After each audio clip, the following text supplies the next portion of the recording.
మీరు నాలాగా ఈ బీటెక్ ఆర్ ఇంజినీరింగ్ స్కామ్స్‌లో పడకూడదని ఈ వీడియో అయితే చేస్తున్నాననమాట. సో, మీకున్న ఇప్పుడు ఈ సిట్యుయేషన్‌లో మీకేమనిపిస్తదంటే మోస్ట్‌లీ కంపారిజన్ చేసుకుంటారనమాట.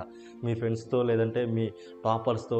సో, మీ కాలేజ్ టాపర్స్ లేదంటే మీ క్లాస్ టాపర్స్ ఎవరో ఉంటారు. సో, మా టాపరే ఎంసెట్‌కి బాగా ప్రిపేర్ అవ్వట్లేదు. నేనెందుకు ప్రిపేర్ అవ్వాలి? లేదంటే మా ఫ్రెండ్స్ అనేది అస్సలు ప్రిపేర్ అవ్వట్లేదు. సో, నాకు ఇంట్రెస్ట్ రావట్లేదు. నేను ఎలా చేయాలి? అనేసి ఇలా పిచ్చి పిచ్చి థింకింగ్స్, పిచ్చి పిచ్చి ఆలోచనస్ అన్నీ మీరు పెట్టుకుంటారనమాట. సో, అలాంటి ఆలోచనలన్నీ పెట్టుకోకండి. ఓకేనా? సో, వాళ్ళ సిట్యుయేషన్ అనేది వేరు. నీ సిట్యుయేషన్ అనేది వేరు. వాళ్ళ ఫ్యామిలీ బ్యాక్‌గ్రౌండ్ వేరు. మీ ఫ్యామిలీ బ్యాక్‌గ్రౌండ్ వేరు. సో, మీ టాపర్స్ అనేవాడు వాడికి హైయెస్ట్ మార్క్స్ అనేది తెచ్చుకుంటాడు ఐపీలో. వాడు జస్ట్ కొంచెం పాస్ అయినా సరే వాడికి ఎంసెట్ ర్యాంక్ అనేది వస్తది. మంచి కాలేజ్ అనేది చూజ్ చేసుకుంటాడు. ఏదైతే మీ ఫ్రెండ్స్ ఉన్నారో వాళ్ళ ఫ్యామిలీ విషయంలో గానీ, లేదంటే వాళ్ళ ఫైనాన్షియల్ గానీ సూపర్‌గా ఉండుంటారు. ఓకేనా? సో, వాడు నిన్ను మామూలుగా ఇన్‌ఫ్లుయెన్స్ చేయడు. సో, ఎట్లా అంటే అరే! మనకి ఎంసెట్ అవన్నీ అవ్వవురా. సో, అందులో నీకు య ఎంసెట్ కాలేజెస్ నార్మల్‌గా ఉంటాయి. అదే యూనివర్సిటీ లేదంటే పెద్ద పెద్ద కార్పొరేట్ కాలేజెస్‌లో మంచిగా చదువుతారు. మంచి మంచి కంపెనీస్ వస్తాయి. మంచి మంచి జాబ్స్ వస్తాయిరా. సో, ఈ నార్మల్ కాలేజీలో చదివితే జాబ్స్ రావు. అది ఇదని పిచ్చి పిచ్చిగా మ్యానిపులేషన్ చేస్తాడనమాట. సో, ఎట్లా అంటే ఒక ఒక రేంజ్‌లో మ్యానిపులేషన్ చేస్తాడు. నువ్వు నువ్వు వాడు నువ్వు వాడు ఫ్రెండ్స్ కాబట్టి నువ్వు వాడి మాటలు వినొచ్చు. ఓకే. నేనేం అనను. నీ తప్పేం లేదు. బట్ నీ ఫ్యామిలీ బ్యాక్‌గ్రౌండ్, వాళ్ళ ఫ్యామిలీ బ్యాక్‌గ్రౌండ్ సేమేనా? సో, వాడికి ఎంతుంది? వాడు మిడిల్ క్లాసా? లేదంటే ఏదో నువ్వు అయన్నీ ఆలోచించు. నీ మిడిల్ క్లాస్ మెంటాలిటీకి, వాడు హై రేంజ్ మెంటాలిటీకి అస్సలు రిలేషన్ ఉండదు. So, end of the day me family అనేది రిస్క్‌లో పడతది. ఓకేనా? సో, నువ్వు అలాంటియన్నీ ఆలోచించకుండా ఫస్టు ఎంసెట్ అయితే ఫోకస్ చెయి. ఓకేనా? సో, మా ఫ్రెండ్ చేయట్లేదు, మా టాపర్ చేయట్లేదు, లేదంటే మా చుట్టుపక్కల ఉన్నోళ్ళు ఎవరు చేయట్లేదు. నాకు ఇంట్రెస్ట్ లేట్లేదు. ఇయన్నీ పిచ్చిగా ఆలోచించకు. సో, నువ్వు కాన్సంట్రేషన్ చెయి. సో, నేను చెప్తున్నాను ఎంసెట్ అనేది ఒక వరం. సో, ఆ వరం అనేది నువ్వు మిస్ చేసుకోవద్దు. సో, ఒక్కసారి మిస్ చేసుకొని సో, నువ్వు ఏదో ఆలోచించి ఏదో మంచిగా జాబ్ కొడదాం, మంచి హైయెస్ట్ ప్యాకేజ్‌లు కొడదాం, లేదంటే మంచిగా ప్లేస్‌మెంట్ మంచిగా వస్తాయి. సో, యూనివర్సిటీలో లేదంటే మంచి కార్పొరేట్ కాలేజీలోనే వస్తావు. సో, ఇక్కడ ఈ సిట్యుయేషన్ చూసి చాలా రిగ్రెట్ అవుతావు. సో, అలా రిగ్రెట్ అవ్వద్దు. మీ ఫ్యామిలీని రిస్క్‌లో పెట్టొద్దు. ఓకేనా? సో, ఇప్పుడు నా సిట్యుయేషన్ చూసుకున్నట్లయితే ఇంటర్మీడియేట్ ఎగ్జామ్స్ కంప్లీట్ అయిపోయిన మరుక్షణమే 1 వీక్ అనేది ఖాళీగా ఉందనమాట. సో, 1 వీక్ తర్వాత నేను శ్రీ చైతన్య కాలేజీలో కోచింగ్‌కైతే వెళ్ళాను. సో, అప్పుడు ప్రతి వీక్ అనేది మా అన్నయ్య అనేది నాకు కాల్ చేసేవాడు. సో, గోవింద్ నీకు అరే! మంచిగా ఎంసెట్ చదువురా, మంచి మార్క్స్ తెచ్చుకోరా. సో, ఫ్రీ సీట్ వస్తదిరా. నువ్వు డిస్ట్రాక్షన్ చేసుకోవద్దురా. ఈ 1 మంత్ కష్టపడరా. ఈ 1 మంత్ కష్టపడిన ప్రతి వీక్ నాకు కాల్ చేసేవాడనమాట. సో, నేనేం చేశా చిల్లరగా సో, ఇంకా మా ఫ్రెండ్స్ అనేవాళ్ళు అస్సలు చదివేవాళ్ళు కాదు. సో, ఫుల్‌గా ఎంజాయ్ చేసేవాళ్ళనమాట. సో, ఇంక ఎగ్జామ్స్ అయిపోయినాయి. ఇంకేం చేస్తాం ఫుల్‌గా ఎంజాయ్ చేస్తాం. సో, ఎంసెట్ అంటావా సో, అది వస్తదో రాదో డౌటు. సో, అలా ఇన్‌స్టెంట్స్ రిజల్ట్స్ అనేది తెలియనప్పుడు మనం ఏం చేస్తాం ఎంజాయ్ చేస్తాం. సో, మా ఫ్రెండ్స్ కూడా అలానే ఎంజాయ్ చేశారు. సో, మా టాపర్స్ అంటావా సో, కొంతమంది టాపర్స్ అనేది ఉంటారు. సో, వాళ్ళు నార్మల్‌గా ఏదో అప్పుడప్పుడు చేస్తారు. సో, జేఈఈ మెయిన్స్ అనేవాళ్ళు ఏదో కొంతమంది ఓ 10 మంది చేస్తారు. సో, మిగతా వాళ్ళంతా ఏదో వచ్చామా, తిన్నామా, ఎంజాయ్ చేసామా, సో, చిల్ అయ్యామా అనేదే ఉంటది. సో, వాళ్ళని చూసి నాకేమనిపించింది, సో, మనకు కూడా ఎంసెట్ రాదేమో, సో, మనకు కూడా ఇయన్నీ అవ్వదేమో అనేసి చాలా అంటే చాలా ఇంకా పిచ్చి ఆలోచనలన్నీ పెట్టుకొని అసలు ఎంసెట్ అనేది అసలు ప్రిపేర్ అవ్వలేదనమాట. సో, ఎంసెట్‌కే అసలు ఆ థింకింగే లేదనమాట. ఏ కాడికి మా ఫ్రెండ్స్ చాలామంది ఉన్నారు. సో, ప్రతి ఒక్కడు సో, ఆ యూనివర్సిటీ అంటాడు, చండీగఢ్ యూనివర్సిటీ అంటారు, ఉత్తరాంచల్ యూనివర్సిటీ అంటారు, పంజాబ్ యూనివర్సిటీ అంటారు, కేఎల్ యబ్బా! అసలు ఇన్నిన్ని యూనివర్సిటీలన్నారు. సో, ఇట్లా ఎట్లా చెప్పారో తెలుసా నాకు? అరే! ఇక్కడ నార్మల్ కాలేజెస్‌లో అయితే మన జాబ్స్ అనేది కష్టంరా. సో, ప్రెజెంట్ మనకి ఎక్కడ చూసుకున్నా సరే జాబ్స్ అనేవి లేవు. లేదంటే మనం అది యూనివర్సిటీకి లేదంటే మంచి కార్పొరేట్ కాలేజెస్‌కి పోతే మంచిగా జాబ్స్ కొట్టొచ్చురా. లేదంటే అద్దిరా అని మామూలుగా మానిప్యులేషన్ చేయాల. సో, సో, మా ఫ్రెండ్స్‌కి ఇంటర్‌లో మార్క్స్ ఎన్నో తెలుసా? ఒకడికేమో 928 ఒకడికేమో 950 ప్లస్. సో, నాకేమో 900 అనమాట. సో, వాళ్ళే ఇంట్లా అట్లా ఉన్నారు. మనం అంతేలే. సో, మళ్ళీ మనం పొరపాటున ఎంసెట్ కాలేజెస్‌కి పోయినా జాబ్స్ రావేమో అది ఇది అని పిచ్చి ఆలోచనలన్నీ పెట్టుకొని సో, ఇంగ పిచ్చిగా వాళ్ళని ఫాలో అయిపోయాననమాట. సో, అట్లా ఎంసెట్ అయితే ఎలాగోలా ఎంజాయ్ చేసాము. సో, ఇంట్లో పోరు తట్టుకోలేక ఎగ్జామ్ అయితే అటెంప్ట్ చేశాను. ఫైనల్‌గా మా ఫ్రెండ్స్‌కి నాకు ర్యాంక్ కంపేర్ చేస్తే నాకు 40,000 వచ్చింది.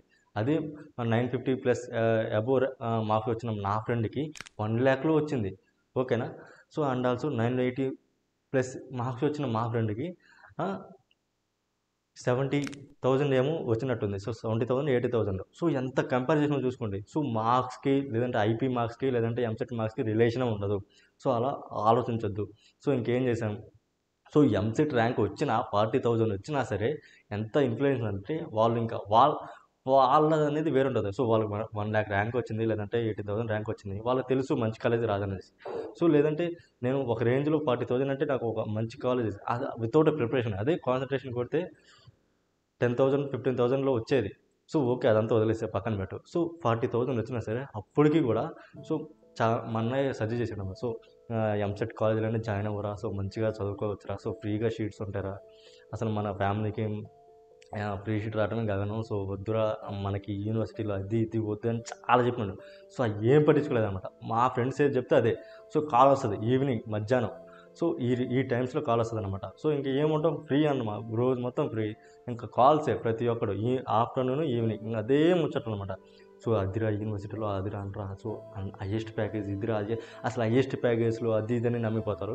సో హైయెస్ట్ ప్యాకేజ్ ఇప్పుడు 40 years 50 years కాలేజ్ పెట్టిన కాలేజ్కి ఒక హైయెస్ట్ ప్యాకేజ్ ఏంట్రా. సో హైయెస్ట్ ప్యాకేజ్ని చూసి మీరు పోతారు. సో మీరు మొత్తం మ్యానిపులేషన్ అవుతారు. ఆ హైయెస్ట్ ప్యాకేజ్ కూడా వాడు కాలేజీలో చదివినది కాదు. సో ఎక్కడో వాడు బయటకు సొంతగా తెచ్చుకొని ఉంటాడు. సో వాడు కాలేజీలో చదివినందుకు వాడు ఆ పోస్ట్ అనేది తీసుకుంటాడు. సో ఆ హైయెస్ట్ ప్యాకేజ్ అనేది నమ్మొద్దు. మీ ఫ్రెండ్స్ అనేది ఈ స్టేజ్లో అస్సలు నమ్మొద్దు. మీ ఫ్రెండ్స్ అనేది అసలు ఓకే గైడెన్స్ అనేది తీసుకోండి. సో అదంటే ఏంటి, ఇదంటే ఏంటి, ఆ కాలేజ్ అంటే ఏంటి అని మొత్తం తెలుసుకోండి. మ్యానిపులేషన్ అవ్వద్దు. సో వాడికి ఏదో ఎక్కువ ర్యాంకులో వచ్చి ఉంటుంది. సో 1,00,000 120 ర్యాంకులో వచ్చి ఉంటుంది. సో మీకు ఇంకా తక్కువ ర్యాంకులో వచ్చినా సరే మ్యానిపులేషన్ చేస్తారనమాట. సో నువ్వు ఎంత చేసినా కూడా మనకి సిఎస్సి రాదరా, లేదంటే ఈసీ రాదరా, లేదంటే ఏదో ఒక బ్రాంచెస్ రాదరా, వచ్చినా కూడా వాళ్ళు ఎంసెట్లో మంచిగా చెప్పరు అని చాలా చాలా రకాలుగా మ్యానిపులేషన్ చేస్తారు. ఎందుకు వాడికి ఒక తోడు కావాలి. సో ఒక్కడే పోలేడు కదా. సో నిన్ను బకరాగాన్ చేసి పంపించాలన్నమాట. సో అట్లా ఫ్రెండ్స్ ఈ స్టేజ్లో ఫ్రెండ్స్ నేను క్లియర్ కట్గా చెప్తా, ఈ స్టేజ్లో అనేది ఫ్రెండ్స్ని నమ్మొద్దు. సో నమ్మొద్దు, వాళ్ళని అసలు ఫాలో అవ్వద్దు. నీ ఫ్యామిలీ బ్యాక్గ్రౌండ్ ఏంటి, నీ ఫ్యామిలీని ఈ ఫైనాన్షియల్గా బాగుందా, నీ ఆర్థిక స్తోమత బాగుందా అనేది ఆలోచించండి. కానీ ఏదో పిచ్చిగా ఏదో ఇంకా యూనివర్సిటీలో పోతే మంచిగా, లేదంటే మంచి మంచి కార్పొరేట్ కాలేజెస్లో పోతే మంచిగా చెప్తారు, మంచి కాలేజెస్ మంచి ప్లేస్మెంట్స్ వస్తాయని అస్సలు మ్యానిపులేషన్ అవ్వద్దు. ఎంసెట్ని ఫోకస్ చేయండి. యాజ్ ఏ స్టూడెంట్గా, నేను యాజ్ ఏ యూనివర్సిటీ స్టూడెంట్గా చెప్తున్నా, అంత డొల్లా. సో నువ్వు యూనివర్సిటీలో పోయినా, కార్పొరేట్ కాలేజెస్లో పోయినా, ఏ కాలేజీలో పోయినా ఏం చెప్పరు. సో ప్రజెంట్ సిచ్యువేషన్ అనేది మీకు తెలీదు. సో నువ్వు ఇంజనీరింగ్ లైఫ్ అనేది నీకు తెలియదు. ఓకేనా. ఇప్పుడు ఏదో ఇంటర్లో నువ్వు ఏదో బట్టి అదే క్వశ్చన్స్ చదివితే నీకేదో 950 ప్లస్ మార్క్స్ వస్తే అవి మార్క్స్ కాదు. సో బీటెక్కి ఇంటర్కి అసలు రిలేషనే ఉండదు. సో నిన్ను ఎవ్వడు పట్టించుకోడు. సో నిన్ను అంత రుద్దిన కాలేజెస్ ఇప్పుడు ఎవరు నిన్ను పట్టించుకోడు. ఓకేనా.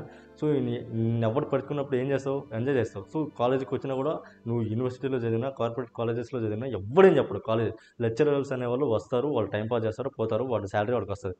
సో నువ్వు ఇంకా స్టూడెంట్స్ కూడా ఎవరు పట్టించుకోవడం. నువ్వు కాళ్ళ మీద కాలు వేసుకొని ఏదో వాడి ముందు బుక్ పెట్టుకొని ఏంటన్నా కూడా వాడేం పట్టించుకోవడం. వాడి పని అది, నీ పని నీది. సో అసలు యూనివర్సిటీలో అయినా, ఎంసెట్ కాలేజెస్లో అయినా ఎవడేం చెప్పడు. చెప్తున్నాగా ఏ కాలేజెస్లో ఏం చెప్పడు. సో నువ్వు నీ సొంతంగా నేర్చుకోవాలి. సో నువ్వు అంత మనీ 15 lakhs 20 lakhs పే చేసి వస్తావు. సో నువ్వు చాలా ఇరిటేట్ అయిపోతావు. సో నువ్వు ఇంత మనీ పెట్టిపోయి వచ్చాను, అసలు ఏముంది, అసలు ఏందని. సో మొత్తానికి డిగ్రేడ్ అయిపోతావు. సో నీ ఫ్యామిలీ అనేది ఆ అప్పుతో పాటు వడ్డీ కూడా కట్టుకోలేక అస్సలు నువ్వు రిగ్రెట్ అంటే అతిపెద్ద రిగ్రెట్ అయిపోతావు అనమాట. సో చెప్తున్నాను. సో అలా అయితే అవ్వద్దు. సో అదే మనీ నేనేం చెప్తున్నా అంటే మనీకి వాల్యూ ఇవ్వండి ఇక్కడ. సో అదే మనీ నువ్వు 20 lakhs నువ్వు సేవ్ చేసిన అయితే ఒక ఎంసెట్ అనేది మంచిగా క్వాలిఫై అయ్యి మంచిగా ర్యాంక్ తెచ్చుకుని మంచి కాలేజీలో తెచ్చుకుంటే ఈ యూనివర్సిటీ కంటే మంచి కాలేజెస్ ఉన్నారు ఎంసెట్లో, మంచిగా చెప్తారు. సో ఎందుకంటే అది క్వాలిఫికేషన్ బేస్డ్ కాబట్టి ఇంకా మంచిగా చెప్తారు యూనివర్సిటీలో, లేదంటే కార్పొరేట్ కాలేజెస్లో కంటే. సో సో నేనేం చెప్తున్నా అంటే ఇట్లా కంపేర్ అయితే చేసుకోవద్దు. మీరు ఫోకస్డ్గా ఉండండి ఎంసెట్ మీద. అసలు నేను ఏం చెప్తున్నానంటే మనీ అనేది వేస్ట్ చేయొద్దు. మనీ అనేది అసలు మోస్ట్ డెలికేటెడ్ థింగ్ అనమాట in this situation. So money అనేది వేస్ట్ చేయకండి. సో నువ్వు ఎంసెట్ కాలేజెస్లో మంచి కాలేజ్ అనేది చూస్ చేసుకుంటే నీకు ఆటోమేటిక్గా మంచి సీట్ అనేది వస్తుంది, మంచిగా ర్యాంక్ వస్తుంది. సో మనీ అనేది వేస్ట్ చేయకండి. సో ఆ మనీ అనేది అసలు నువ్వు మనీ అంత 20 lakhs 15 lakhs బట్టి యూనివర్సిటీలో, కార్పొరేట్ కాలేజెస్లో చదివి ఏం చేస్తావు, మంచి జాబ్ కోసం కదా. సో అదే 20 lakhs నువ్వు సేవ్ చేస్తే ఇప్పుడు నీకు 4 years అనేది మనీ ఎక్స్పెన్సెస్ అనేది తగ్గిపోతాయి. అండ్ ఆల్సో నువ్వు 4 years తర్వాత జాబ్ కొట్టే కంటే నువ్వు ముందే 20 lakhs సేవ్ చేస్తే అదే 4 lakhs అయిపోయిన తర్వాత నువ్వు జాబ్ కొట్టినా సరే 5 years అనేది నీకు సేవ్ అవుతుంది తెలుసా. 5 yearsలో నువ్వు 20 lakhs కంటే ఎక్కువ సంపాదించాలి ఇప్పుడున్న సిచ్యువేషన్లో. సో ఆ 20 lakhs అనేది నీకు వితౌట్ నువ్వు 4 years అయిపోకముందే జాబ్ కొట్టి 20 lakhs అనేది సేవ్ చేసిన వాళ్ళు అయితే 5 years కష్టపడితే 20 lakhs వస్తుందిరా, ఊరికే రాదు. సో మనీ అనేది వేస్ట్ చేయకండి. సో మనీ అనేది అంత సింపుల్ అయితే కాదు. సో నువ్వు ఎంసెట్ నువ్వు ఏం ఆలోచించొద్దు, ఎంసెట్ ఇంక అంతే. నీ లైఫ్లో ఏదన్నా వరం ఉందంటే చిన్నప్పటి నుంచి 10th ఒక కష్టపడి ఉంటావు, మనీ కట్టుంటావు, లేదంటే ఇంటర్లో కష్టపడి ఉంటావు, మనీ కట్టుంటావు. సో మనీ కట్టకుండా 4 ఇయర్స్ చదువుకోవచ్చు. సో ఒక వాల్యూ ఉంటుంది. మనీ అనేది వేస్ట్ చేయరు, మీ ఫ్యామిలీ అనేది రిస్క్లో పెట్టరు. సో ఖచ్చితంగా చెప్తున్నాను, నువ్వు మనీ కట్టి కాలేజ్ చదివితే నువ్వు వేస్ట్ గాడి లెక్క కింద అర్థం. సో నువ్వు మనీ కట్టి నువ్వు కాలేజెస్లో జాయిన్ అయినావంటే నువ్వు వేస్ట్ గాడివిరా. నువ్వు ఇంకా నేను అంతకంటే చెప్పలేను, ఓకేనా. సో ఎంసెట్ అనేది చాలా వాల్యుబుల్ థింగ్. ఇప్పటికే లేట్ అయిపోయింది. సో అదనమాట నా సిచ్యువేషను. సో అట్లా మీ ఫ్రెండ్స్ మాయలో పడి మీరైతే టైం వేస్ట్ చేసుకోవద్దు, మనీ వేస్ట్ చేసుకోవద్దు. అండ్ ఆల్సో ప్రజెంట్ సిచ్యువేషన్ అనేది అస్సలు బాగాలేదు, మీకు చెప్పినా అర్థం కాదు. సో నేను చెప్పేది వినండి, ఎంసెట్ అనేది మంచిగా ఫోకస్ చేయండి. ఇంకా నా సిచ్యువేషన్ ఇలా చెప్పుకుంటూ పోతే ఒక రామాయణం అవుతుంది అనమాట. సో ఇది ఇక్కడితో వదిలేస్తున్నాను. సో నా సిచ్యువేషన్ అనేది నేను ఎలా మ్యానిపులేషన్ అయ్యాను, మా ఫ్రెండ్స్ ఏంటి, నా సిచ్యువేషన్ ఏంటి, మా ఫ్యామిలీ ఎలా స్ట్రగుల్స్లో పడింది అని మొత్తం క్లియర్గా ఇంకో వీడియో చేస్తాను. సో ప్రజెంట్ అయితే మీరు ఎంసెట్ని ఎలా మంచిగా క్రాక్ చేయాలనేసి నేను మంచి ఒక సిరీస్ అయితే ప్లాన్ చేశాను అనమాట. సో మీరు హైయెస్ట్ మార్క్స్ ఎలా తెచ్చుకోవాలి, తక్కువ ర్యాంక్ ఎలా తెచ్చుకోవాలి, 5000 10,000 ర్యాంక్స్లో ఎలా ఉండాలి, ఓకేనా. సో వెబ్ ఆప్షన్ ఎలా పెట్టాలి, టైం మేనేజ్మెంట్ ఎలా చేసుకోవాలి, ఎగ్జామ్ టైంలో ఎలా చదవాలి, దానికి చీట్ కోడ్స్ అన్నీ మొత్తం ప్రొవైడ్ చేశాను అనమాట. సో అండ్ ఆల్సో మంచి కాలేజెస్ ఎలా సెలెక్ట్ చేసుకోవాలి, సో ఈ సిఎస్సి ఈసీ బ్రాంచెస్ ఎలా చూజ్ చేసుకోవాలి, స్పెషలైజేషన్స్ అంటే ఏంటి అని మొత్తం A to Z మీరు ఎంసెట్ ఎగ్జామ్ రాసే ప్రిపేర్ అవుతున్న కానుంచి ఒక కాలేజీని చూజ్ చేసుకునేంత వరకు మొత్తం నేను గైడ్ చేశాను. సో ఈ సిరీస్ అనేది కంటిన్యూస్గా ఫాలో అవ్వాలంటే మీరైతే సబ్స్క్రైబ్ చేసుకొని బెల్ ఐకాన్ అయితే ఆన్లో పెట్టుకోండి. సో ప్రతి ఒక్కటి మీకు నోటిఫికేషన్ వస్తుంది.